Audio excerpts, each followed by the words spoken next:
My name is Ankit Sharma, and today we are going to discuss one of the important topics of the NCERT book, and the book is Fundamentals of Physical Geography.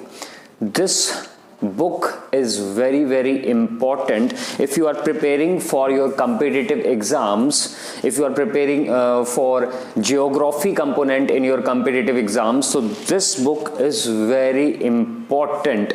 तो आज हम जो topic पढ़ेंगे वो हम पढ़ने वाले हैं फंडामेंटल्स ऑफ फिजिकल जियोग्राफी। ये बुक है एनसीईआरटी क्लास 11th का जो टॉपिक है वो है internal structure of earth composition and discontinuity. तो हम आज आप बात करेंगे इंटरनल स्ट्रक्चर ऑफ अर्थ के कंपोजिशन की और क्या क्या डिसकंटिन्यूटियां हैं उसकी आज हम डायग्राम बनाकर थोड़ा सा डिस्कस करने जाएंगे। तो ध्यान से समझना, ये लेक्चर बहुत ज़्यादा इंपॉर्टेंट होने वाला है। क्लास 11th के स्टूडेंट्स जो हैं उनके लिए भी इंपॉर्टेंट है और जो कम्पिटिटिव एग्जाम्स की तैयारी कर रहे हैं उसके लिए भी important. Internal structure of earth, अगर आप इंटरनल स्ट्रक्चर ऑफ अर्थ की बात करें तो कंपोजिशन मैक्सिमम आपको कंपोजिशन मिलती है, एक तो सिलिका की मिलती है, एल्यूमिनियम की मिलती है और मैग्नीशियम। अगर हम क्रॉस सेक्शन लें अर्थ का, suppose this is the cross section of the earth, अगर हम इसका क्रॉस सेक्शन ले तो ये क्रस्ट, मेंटल एंड कोर, ये क्या बनाया मैंने, crust, this is the cross section, mental and crust, mental and core, outer core and inner core. Crust में जो कंपोजिशन है वो सियाल प्लस सीमा, ये याद रखना, सिलिका और एल्यूमिनियम प्लस सिलिका और magnesium. This is the cross section of the earth surface. ये किसकी बनाई मैंने, क्रॉस सेक्शन बनाई, किसकी, अर्थ सरफेस की क्रॉस सेक्शन बनाई। आपने क्लास 11th के फर्स्ट चैप्टर में पढ़ा होगा डिफरेंशिएशन प्रोसेस की वजह से अर्थ जो है, अर्थ का जो मटेरियल है वो लेयर्स में बन गया, जिस लेयर्स में क्रस्ट, मेंटल एंड कोर आते हैं। जितना आप क्रस्ट से मेंटल की तरफ, जितना आप क्रस्ट से कोर की तरफ जाओगे उतनी जो कंपोजिशन होगी, जो मटेरियल्स होंगे उसके अंदर, उनकी डेंसिटी हाई हो जाएगी। ये बेसिक है, ये आपको पता होगा। आज हम क्या बात करने वाले हैं, कंपोजिशन की बात करेंगे, क्रस्ट की, और डिसकंटिन्यूटी की बात करेंगे अर्थ सरफेस के अंदर। तो सबसे पहले जो क्रस्ट है सियाल और सीमा से बनी हुई है, Si for silica, Al for aluminium and फिर Ma फॉर मैग्नीशियम। क्रस्ट भी टू टाइप्स की, यहां पर अगर क्रस्ट को मान के चलो टू टाइप्स की है, एक है लैंड क्रस्ट और एक है ओशनिक क्रस्ट। लैंड क्रस्ट की अगर हम बात करें तो इसकी जो विड्थ है वो ज्यादा है as compare to oceanic crust से। याद रखना प्यारे बच्चों, जो लैंड क्रस्ट है उसकी जो विड्थ है वो क्या है, ओशनिक क्रस्ट से ज्यादा है।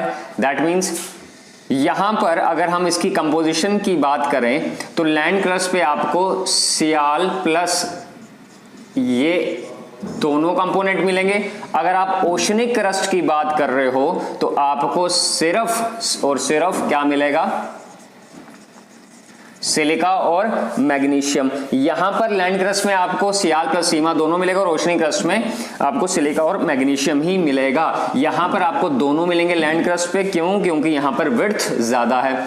अगर हम क्रस्ट का एक क्रॉस सेक्शन ले ले तो मान के चलो ये क्रस्ट है, ये अपर क्रस्ट है और ये लोअर क्रस्ट है। अपर क्रस्ट में क्या है, कंपोजिशन यहां पर भी डिफरेंस होगी, यहां पर क्या होगा, सियाल प्लस सीमा, और यहां पर क्या होगा, सिर्फ सिलिका और मैग्नीशियम, इसकी कंपोजिशन भी अलग अलग है। आई होप आपको ये समझ आया होगा। लैंड क्रस्ट जो है, जो लैंड पे जो क्रस्ट है उसकी विड्थ ज्यादा है, दैट इज वाई यहाँ सियाल प्लस सीमा दोनों मिलते हैं। ओशनिक क्रस्ट की विड्थ कम है, यहाँ पर आपको सिलिका और मैग्नीशियम ही देखने को मिलेगा। अब जो इंपॉर्टेंट जो चीज है वो ये है, अब हम डिसकंटिन्यूटी की अगर बात करें, डिसकंटिन्यूटी की अगर हम बात करें तो डिसकंटिन्यूटी का मतलब होता है ट्रांजिशन जोन। क्या होता है मतलब ट्रांजिशन जोन, ध्यान से समझना इसको। डिसकंटिन्यूटी की अगर हम बात करें,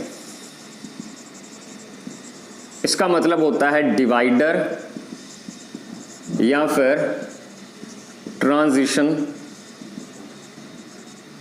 जोन्स। इस ट्रांजिशन जोन्स की हम बात करेंगे। ये हमने क्रॉस सेक्शन ली, अर्थ सरफेस की क्रॉस सेक्शन ली, ये बनाया हमने क्रस्ट, ये बनाया मेंटल और ये है कोर।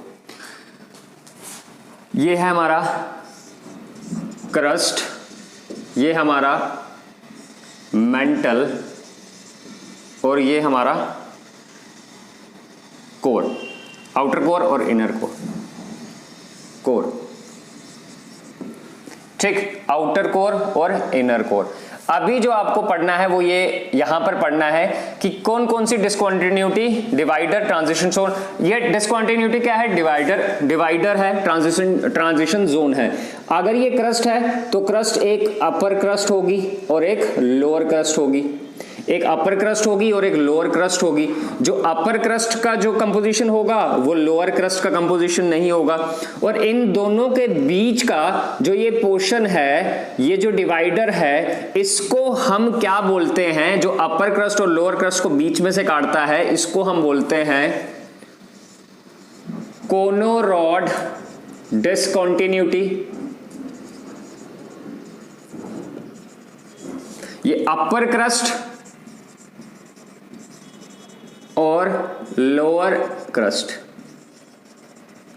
उसके बाद जो ये लोअर क्रस्ट को ये जो चीज है, ये वाला पोर्शन जो लोअर क्रस्ट को मेंटल से अलग करती है, मेंटल वाले पोर्शन से अलग करती है, उसको हम क्या बोलते हैं? मोहो डिसकंटिन्यूटी। क्या बोलते हैं? मोहो डिसकंटिन्यूटी। Very important. मेंटल को भी दो पार्ट्स में डिवाइड करती है क्लियर, जिसको बोलते हैं हम रेप्टी डिसकंटिन्यूटी। रेप्टी डिसकंटिन्यूटी। रेप्टी डिसकंटिन्यूटी के बाद ये जो पोर्शन है मेंटल का, जो कोर से डिवाइड करता है, उसको हम बोलते हैं गुटनबर्ग डिसकंटिन्यूटी।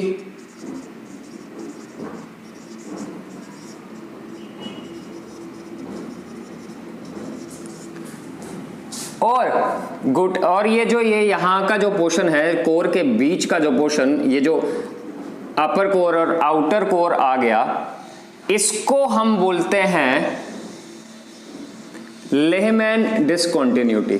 Lehman discontinuity. ये सारे क्या है? ट्रांजिशन जोन है। कोनोरॉड डिसकंटिन्यूटी, फिर मोहो डिसकंटिन्यूटी, रेप्टी डिसकंटिन्यूटी, गुटनबर्ग डिसकंटिन्यूटी और Lehman discontinuity. Very very important. ये क्या है? ट्रांजिशन जोन है। ट्रांजिशन जोन ये बीच का एरिया जहां पर कंपोजिशन क्या होगी? मिक्स होगी। यहां का कुछ कंपोजिशन भी होगा और इसका भी कंपोजिशन होगा, उसको हम बोलते हैं ट्रांजिशन जोन। तो इसमें बड़े सारे डिसकंटिन्यूटी थी जो हमने डिस्कस कर दी। इंटरनल स्ट्रक्चर ऑफ अर्थ की अगर हम बात करें तो internal structure of earth basically कुछ स्टडीज पे डिपेंड करता है। कुछ स्टडीज पे डिपेंड करता है। वो स्टडीज आती हैं डेंसिटी को लेकर पहली स्टडी बताती है। दूसरी, अगर हम जाने इंटरनल स्ट्रक्चर ऑफ अर्थ तो पहले हमें डेंसिटी पढ़ना पड़ेगा। दूसरा, अगर हम पढ़ना चाहें तो हमें टेम्परेचर की एक स्टडी आती है, वो पढ़नी पड़ेगी। तीसरा, प्रेशर बेस्ड स्टडी है। और फोर्थ वन जो है वो सीस्मोलॉजी, सीस्मिक वेव्स या अर्थक्वेक से। अगर हम इंटरनल स्ट्रक्चर ऑफ अर्थ को पढ़ना चाहते हैं तो हमें इन स्टडीज पे फोकस करना पड़ेगा, जो डेंसिटी के बारे में है, टेम्परेचर के बारे में है, प्रेशर के बारे में है और सीस्मोलॉजी के बारे में है। नेक्स्ट चैप्टर में, नेक्स्ट क्लास में हम इन स्टडीज को डिस्कस करेंगे। Thank you.